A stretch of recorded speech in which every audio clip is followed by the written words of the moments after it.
Ever had one of those weeks where your project overlaps with another team's and somehow the signals still get mixed up?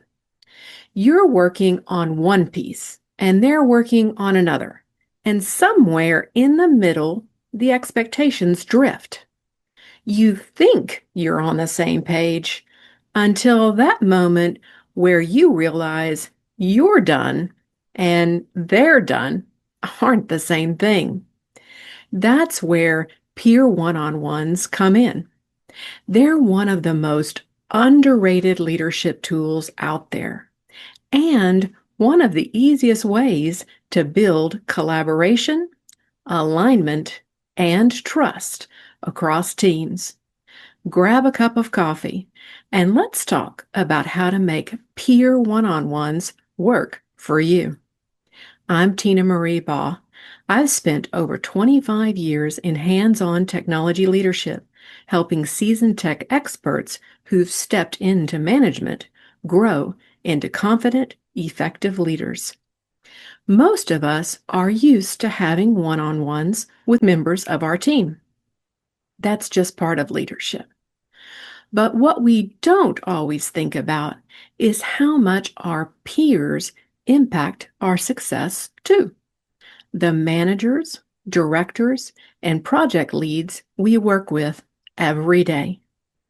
When those relationships are strong, work moves smoothly. When they're not, even simple things take longer than they should. Peer one-on-ones give you a place to stay connected, talk through things early, and prevent those unexpected, wait, what? Moments that cause rework. And here's the real difference.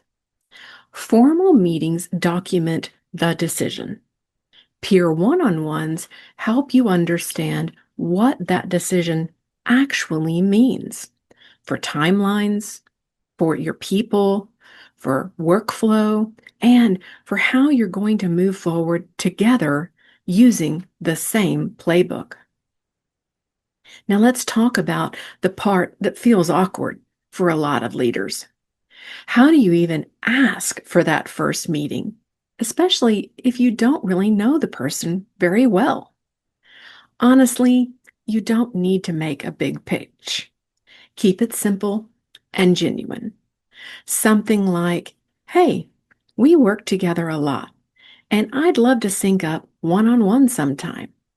Nothing formal, just a chance to make sure our teams stay aligned and support each other.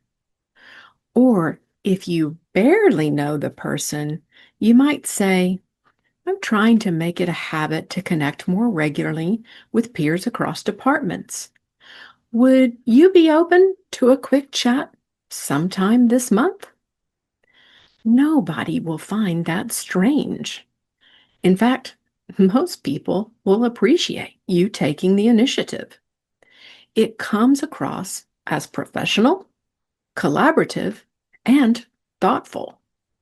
And once you get that first meeting on the calendar, the next question becomes, okay, what do we actually talk about? These meetings don't need to be overly structured. Think of them as a steady check-in. I usually focus on three things: collaboration, alignment, and trust. For collaboration, I might ask, what's coming up where our teams overlap?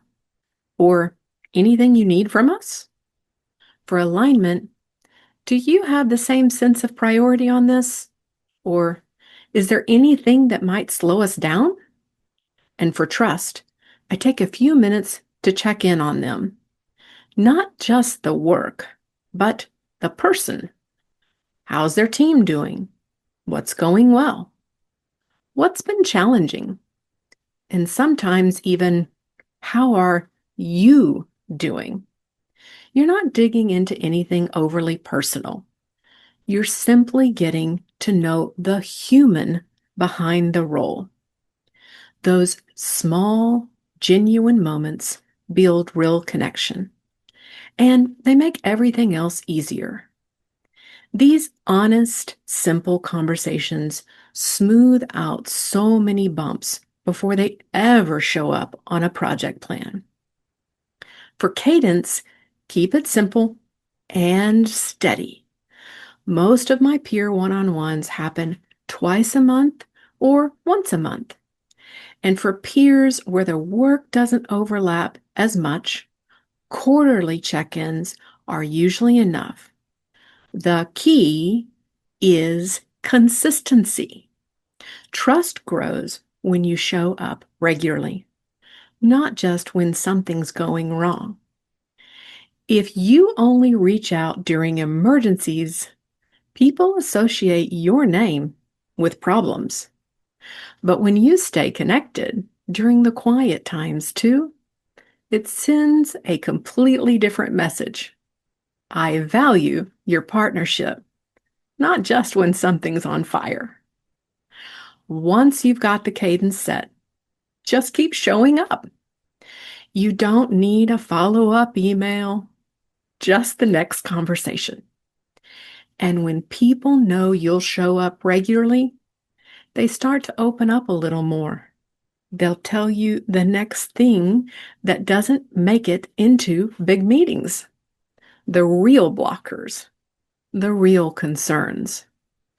After a couple of months, everything moves faster and there's less friction because you're not catching each other off guard anymore.